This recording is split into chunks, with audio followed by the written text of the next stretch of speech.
Welcome back to another video. My name is Felicia and I am here to talk to you about the biggest mistakes that I have seen personally within a pipeline in TaxDome. I'm going to walk through about 3 or 4 scenarios that I have seen with my clients and how to overcome those mistakes. And so here in a moment, I'm actually going to pull up my TaxDome and I'm going to break down how to overcome these mistakes that I have seen. Okay, so right now I am sharing my screen in TaxDome. And so the very first mistake that I have seen is having too many unnecessary stages within your pipeline. I believe that as a tax professional, a firm owner, you want to keep your pipelines very simple. I know that you might have different scenarios where you have clients that are maybe 100% virtual. You might have clients that still come in and see you in your office.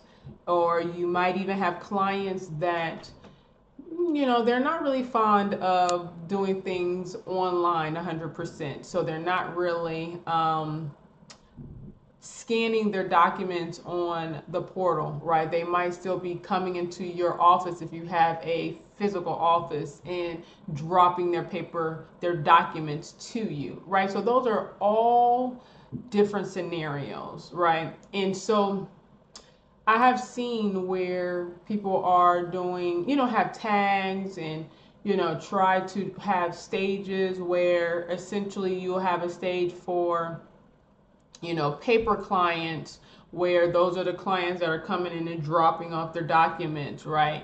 Or you might have a stage where it's, like a different stage for virtual clients because you send them a different proposal for your virtual clients versus your clients that you are seeing in person. What that does, it just creates a lot of chaos in your pipelines where jobs get stuck, right? So if you see here with the move jobs automatically, right, that toggle right there basically means that your job, which this is the car right here, this is a job that I am moving right here, that means that it will move to the next stage automatically when you have this toggle on. And so when you have unnecessary stages, what happens is those jobs will get stuck essentially. It will move to another stage, and then a stage is not necessary for your client, right? And so having unnecessary stages is very it can get chaotic. And so how you can resolve that is making your pipeline simple. So having, you see here, this is pretty, this journey, client journey that you see here is very simple. They receive a welcome email. They will receive a proposal if that is something that you do send to your clients. If not, right, they don't need to get a proposal. You can delete this stage and go right over to sending them the organizers right away, right? And then you go forward. And so keeping it simple, and what I kind of want to go back to explaining the stage of proposals, right? Because I have seen this scenario where you send proposals to different clients based off of the services that you provide. And so to solve this issue, instead of having multiple stages of hey, one proposal can go to this client and another proposal can go to this client, you can create a task for yourself in this in this stage, and then that is where you can send the proposal to them individually, right? And so that is a way that you can kind of resolve sending multiple instead of having multiple stages in the pipeline. You will just send them their own customizable proposal based off of the services that you do. Okay, so then so yeah, so going forward, right, that is how you can resolve that and keeping it simplistic. Okay. um even in here, right, you see I'm kind of going further down in the pipeline.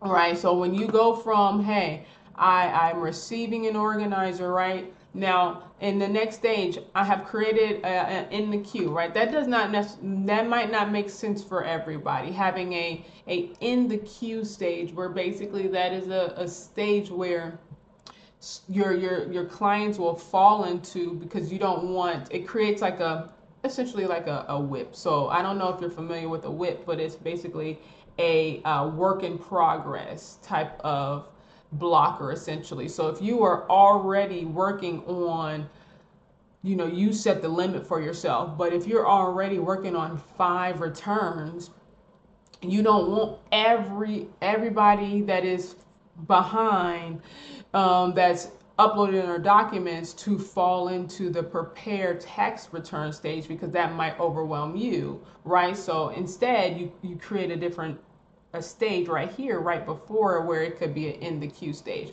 Or I've seen, it doesn't necessarily have to be in the queue. It can literally be a review document stage, right? Um, so yeah, so that, just keeping your stages very simple, where it can cover all the, as many scenarios, right? It's not going to it's not going to um cover all and every single scenario, but you want the pipeline to cover at least majority of the scenarios that you are running into, right? Because you also don't want to have 5 different pipelines for the same type of work that you're doing either, right? That gets a little, muddy when it comes to trying to keep your work organized. So that is one. Keep your pipelines, keep your stages very simple. Okay. The second issue or mistake that I have seen, excuse me, sorry, the second issue and mistake that I've seen is not taking advantage of the logic around automation, or even not even understanding the automation logic within the pipeline. So let me go to pipeline. So I'm out of the edit screen. And so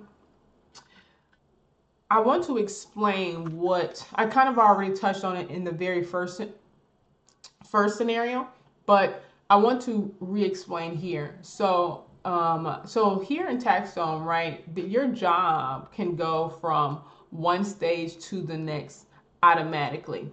And how it does that is, if you hit edit, you have to make sure that this toggle is turned on, right? So it's turned on. So now that will indicate to the system that your job can move to the next stage automatically. Okay. However, you need to have a trigger within your job in order for the job to move automatically. Okay. And some people don't quite understand what triggers are, or you might have multiple triggers in a stage and you're not even aware of that, and you're trying to figure out why a job is stuck in a stage. It is mainly due to the fact that there is a trigger in a stage that has not been completed. Now, what is a trigger? All right, so let's go back. I'm going to move my job to a stage that has, I believe it has multiple triggers. So we're going to move it to, drag and drop. We're going to move it to, I believe, let's drop it into the signature stage, okay? And so I am not going to have those automations on. I don't need to receive that, okay? So now we are in the signature and invoice stage. And when I open this job, right? Actually, let me go back here. Let me edit. So when I edit this stage and go to the signature and invoice stage, it has 2 tasks right here. And I just realized, let me go back here and let me redrop my job because I realized that I made a mistake here. So let me undo that because I don't necessarily need an email to be sent to me. So I'm going to move it back, okay, to the signature and invoice stage.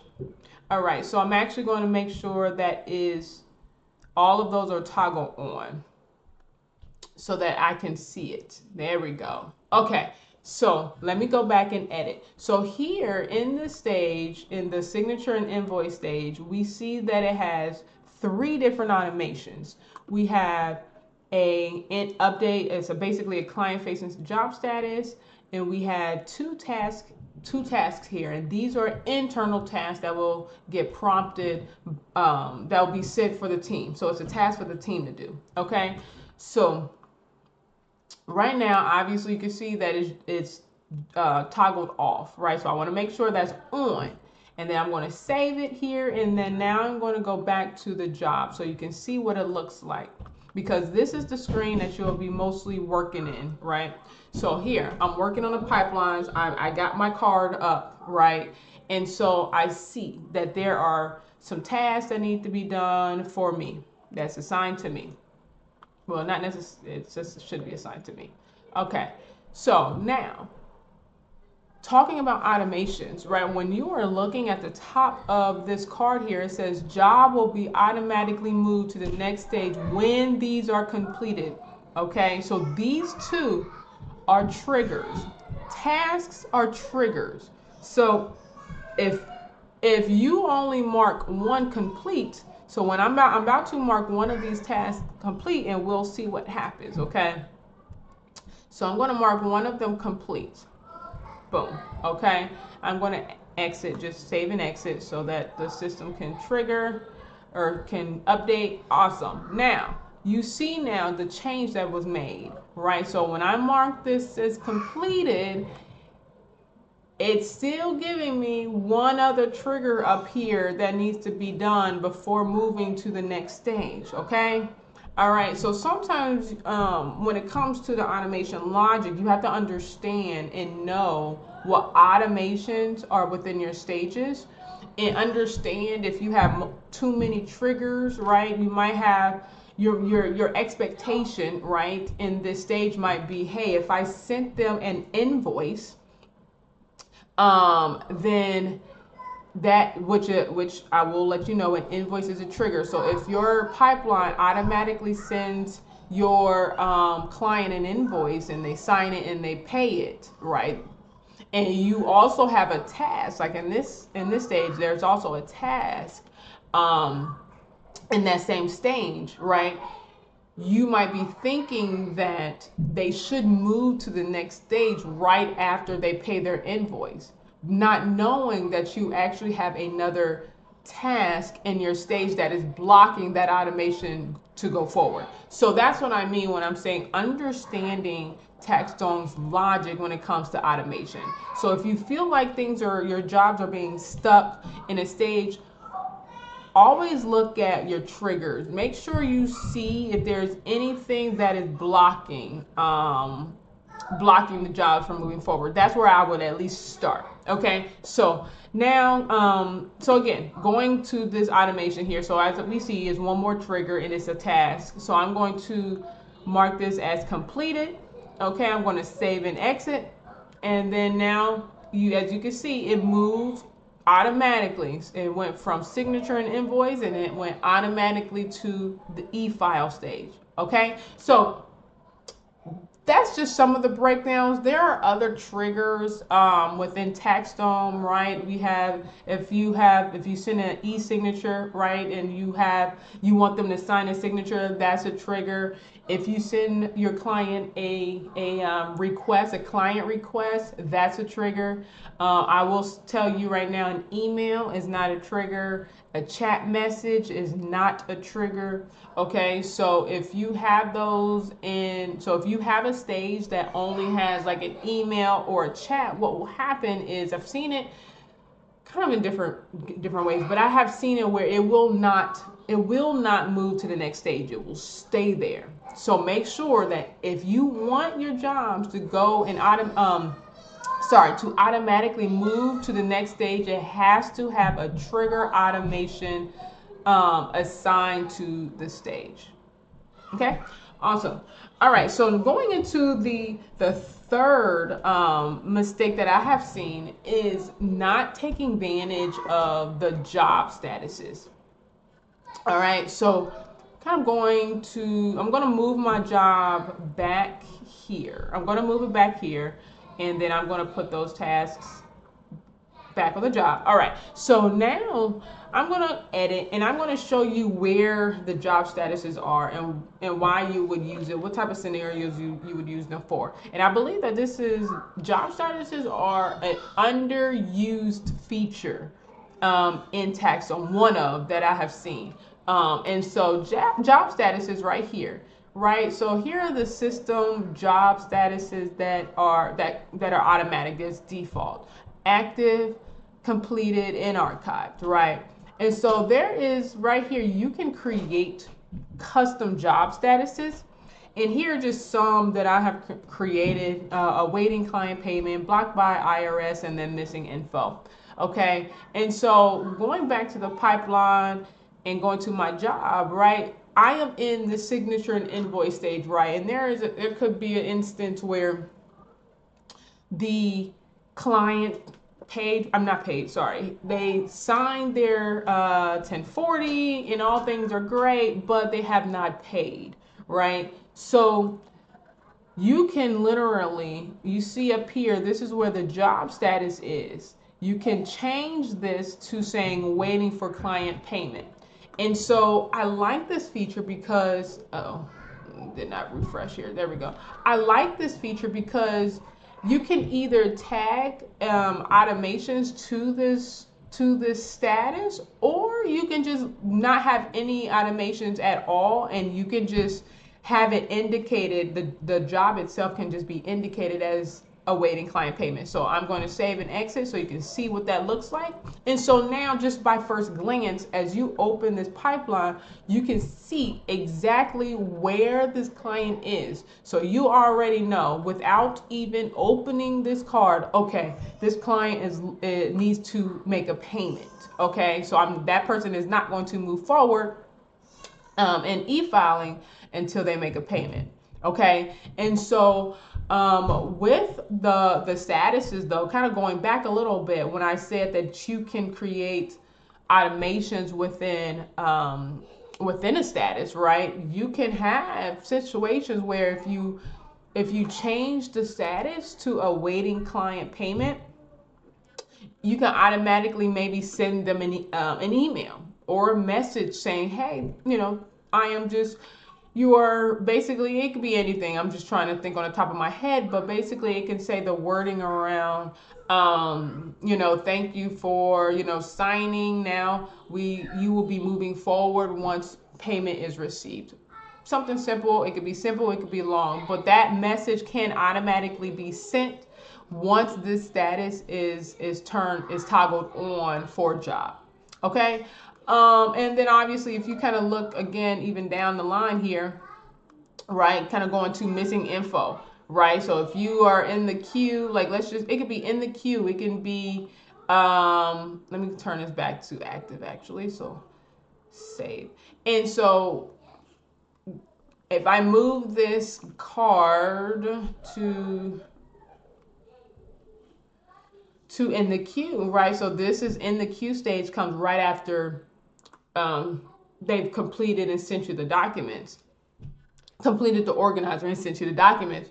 Now they fall into in the queue, and it could be in the queue, it could be reviewing the document stage, right? And you notice that as you were reviewing the documents, they have missing documents, right? They did not send their W-2s, right? And so now you can change, I'm in the wrong screen here.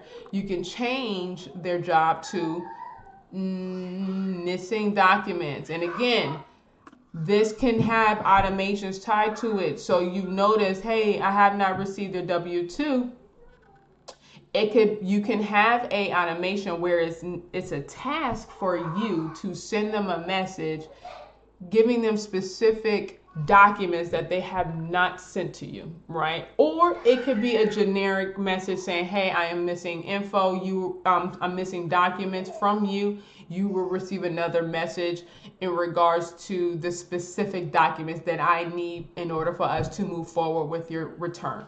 Okay, so these are just some of the scenarios that I believe that could really use the feature around job statuses, because again, the whole point of this is to make your pipelines as simple as possible, because again, during whatever, just work in general, it could be the busy season, it could be the off season when you're doing extensions, you do not want to spend a lot of time, because you're going to be spending some time, right? There's going to be a little bit of time where it's devoted to admin, right? Kind of making sure people are in the right stages, where maybe documents need to be cleaned up just a little bit, right? So it's going to be a little bit of admin work.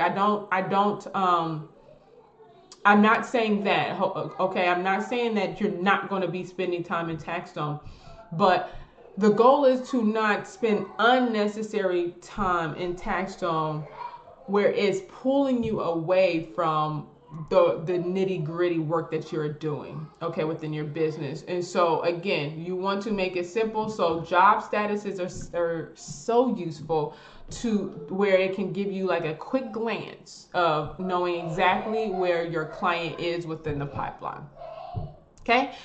All right, and then I will just say real quick, I'll jump into the fourth mistake that I have seen is not taking advantage of the client statuses, client-facing statuses. And here, as you can see right here on the screen, that is in the queue, right? That is a client-facing status. And why that is so useful is because you might be getting calls or messages or emails around your clients asking you where they are in the process. Are you working on it? What's going on? And or maybe even a timeline, right? Of, hey, how long is it going to take to have my return done, right? Again, you might get a little bit of those questions, but if you're getting flooded with those questions and it's you're always on the phone answering those types of questions, look into using a client-facing status, and not just the status itself, but the description. Having like a description in the status as well, because having a description within the status, so that maybe within this description you are giving them a timeline of, hey, I will get back to you in whatever, 5 business days, whatever it is that it, depending on the stage that they're in, right? Kind of giving them that those communication easier and accessible to them, so that again, you are not constantly answering those types of questions. Okay, so if you are not taking advantage of client-facing statuses, please look into how you can take advantage of it, and then updating it and things like that. If you're not familiar of how to do that, let me quickly show you where to go.